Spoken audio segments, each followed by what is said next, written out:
मैं ना जा रही हूँ ये घर छोड़ के। तुम ही संभालो अपने बूढ़े बाप को, मैं उनका बोझ अपने सर पे नहीं ले सकती हूँ।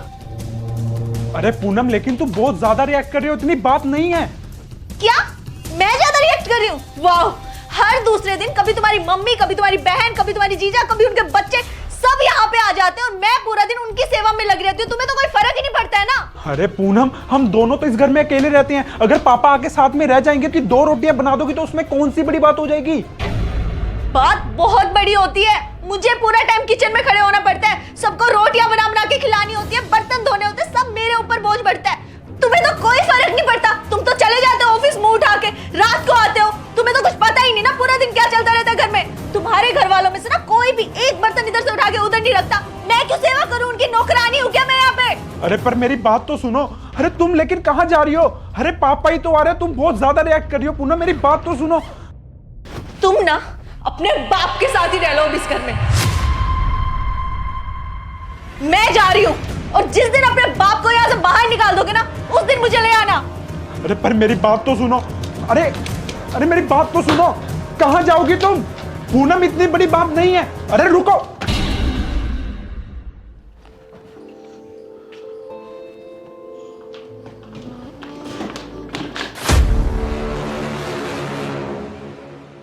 पापा, आप यहाँ अचानक, बताया भी नहीं?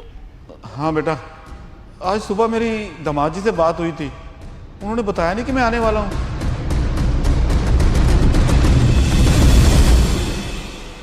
अरे पूनम, वो मैं तुम्हें बताना भूल गया। पापा का कॉल आया था, वो आज आने वाले हैं। अब से वो हमारे साथ ही रहेंगे, तो तुम ऊपर वाला कमरा साफ करवा देना, ठीक है? क्या बोला तुमने? पापा का फोन था, वो आ रहे हैं और हमेशा के लिए हमारे साथ रहेंगे? तुम्हारे घर वालों का दिमाग है या नहीं? धर्मशाला है क्या ये? हर दूसरे दिन कोई ना कोई मुंह उठा के आ जाता है।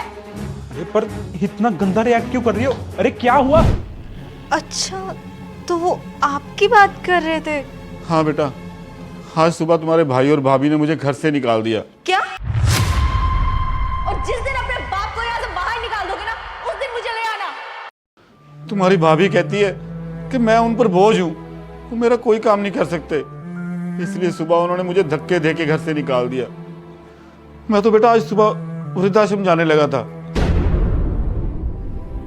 तो भला हो मेरे दामाद जी का कि उनका फोन आ गया और मैंने उनसे बात की तो वो कहते नहीं पापा, आप किसी वृद्धाश्रम नहीं जाओगे, ये घर भी तो आपका है। मैंने उनको लाख समझाया कि बाप बेटी के घर अच्छा नहीं लगता, तो वो कहने लगे नहीं पिताजी, मैं भी तो आपके बेटे जैसा हूँ, इसलिए मुझे मजबूरन यहाँ पे आना पड़ा। पापा, आपने बिल्कुल सही किया जो आप यहाँ आ गए।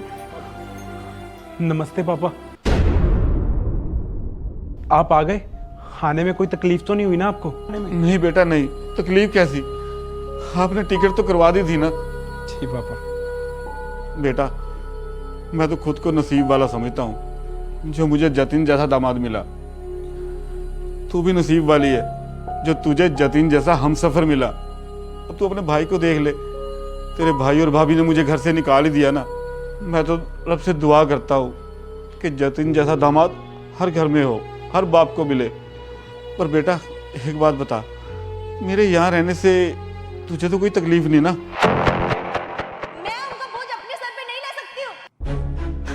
नहीं पापा जी, आप कैसी बात कर रहे हो?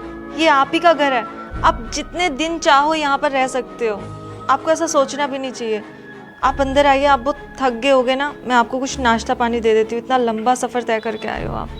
जीती रहे मेरी बच्ची। पर एक बात बता, तू कहीं जाने लगी थी क्या?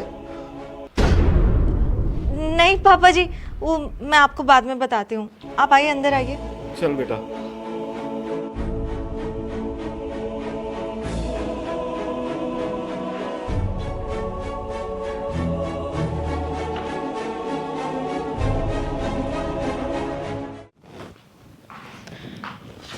सो गए पापा।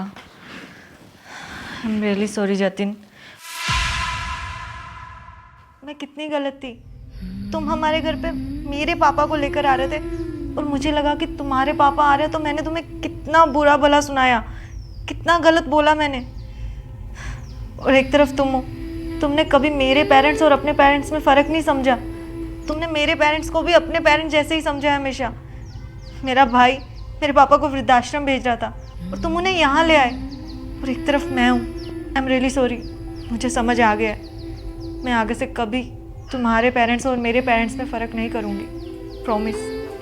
मुझे इस बात की खुशी है कि तुम्हें एटलीस्ट एहसास तो हुआ। तुम्हें पता है ये सिर्फ तुम्हारी नहीं बल्कि इस देश की हर बहू की यही सोच है कि वो उसके नहीं बल्कि उसके पति के माँ बाप हैं। और अगर ये सोच खत्म होगी ना तो कोई भी घर टूटेगा नहीं। ये रिश्ते हमारे हैं पूनम, और इसे हम ही संभालना होगा। रखना हमेशा अपने माँ बाप को ऐसे घर में जैसे तुम रहते थे अपने माँ बाप के घर में। तो दोस्तों, अगर आपको ये वीडियो अच्छी लगी हो तो इसको शेयर करें, और अगर आप भी अपने माँ बाप से प्यार करते हैं तो वीडियो के नीचे कमेंट ज़रूर करें।